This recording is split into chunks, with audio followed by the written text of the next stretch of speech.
Welcome, not to the Shropshire kitchen garden.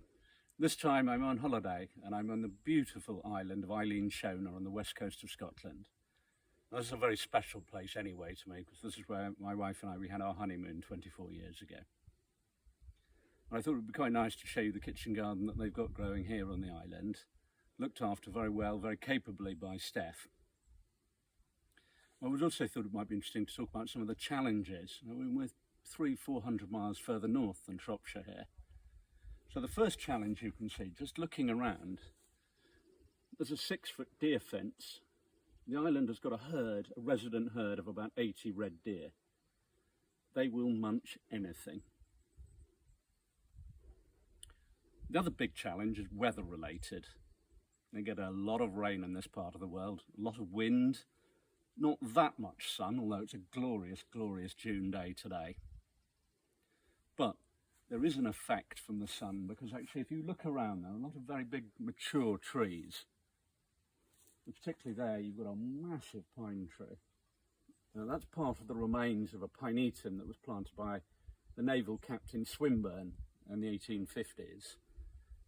Various pine trees that he'd collected on his travels around the world. So in terms of growing crops here, they've got two 15-metre polytunnels. Now I'm very, very envious of these. They are massive. I could do with a couple of those at home too.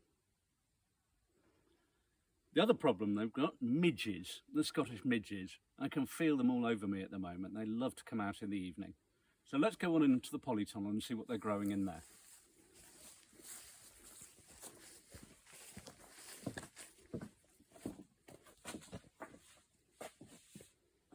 So come on in and have a look.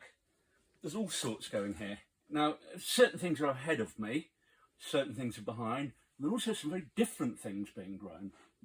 Look over at this table here. There's some various pine seedlings growing on here, and heather. And that's for going out onto the moors later.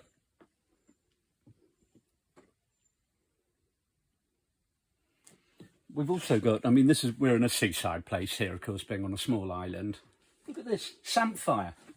The samphire is a seaside plant, normally grows in tidal marshes.